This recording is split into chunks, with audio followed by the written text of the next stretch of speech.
خوئے خوش جیسے دانائے کامل، روئے زیبا خوئے خوش دانائے کامل. اور اگر ہے ہو تو، یعنی ہائے حوث ہو تو، جسے آپ گول ہے کہتے ہیں، ہو تو حمزہ اضافہ کر دیتے ہیں. جیسے بوئے گل کے بعد آتا ہے نالائے دل. اب نالائے دل، نالا نون الف لام اور ہے، اور اوپر حمزہ آ جائے گا. جیسے اگلی مثال میں آپ کے سامنے یوں رکھتا ہوں، بندائے آزاد یا بندائے مومن، نامہ سیاہ. تو یہ تو آج جو ہے ہمارا مرکب توصیفی ہی کے سلسلے میں جو ہے یہ مثالیں ہو گئی. بندہ آزاد، نالہ دل، نامہ سیاہ، بندہ مومن. اچھا، پھر برج موہن دتاتریہ کیفی نے اپنی کتاب کیفیہ میں بھی کچھ تصریحات پیش کی ہیں. اردو میں جب موصوف مؤنث اور جمع ہو تو صفت کا کلمہ وہی رہے گا جو مفرد مؤنث کے لیے ہے، جیسے اچھی لڑکی، اچھی لڑکیاں. مذکر کی صورت میں صفت کا کلمہ بھی جمع بن جاتا ہے، جیسے اچھا لڑکا، اچھے لڑکے. کبھی موصوف کی جمع عبارت کے مفہوم کو بدل دیتی ہے. مثلا اس کی قیمت بہت گراں ہے، اس کی قیمتیں بہت گراں ہیں. اس کی قیمت بہت گراں ہے، اس کی قیمتیں بہت گراں ہیں. پہلی مثال میں گرانی کے الزام کا موجب صرف ایک چیز کی قیمت ہے، اور دوسری مثال میں ایک دکان کی ہر چیز کی قیمت کے گراں ہونے کی شکایت ہے.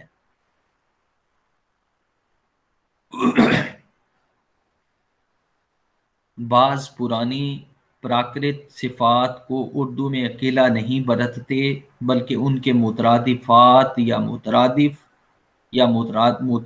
لغات یا ایک متناسب لفظ کے ساتھ لکھے جاتے ہیں. جیسے گورا چٹا،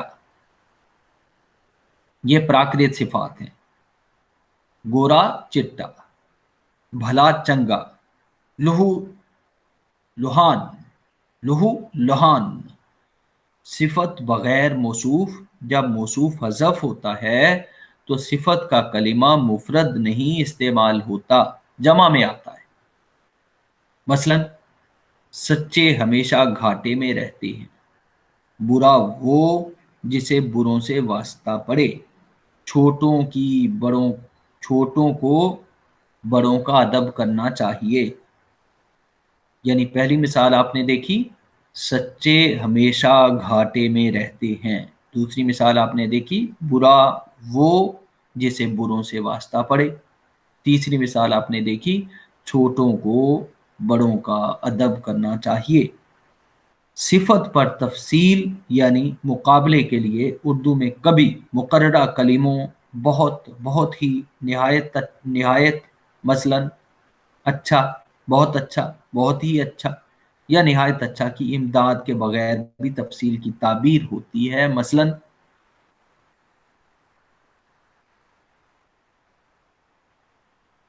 اس مکان کا آنگن اس کے آنگن سے فراخ ہے، یعنی زیادہ فراخ ہے، مراد یہ ہے.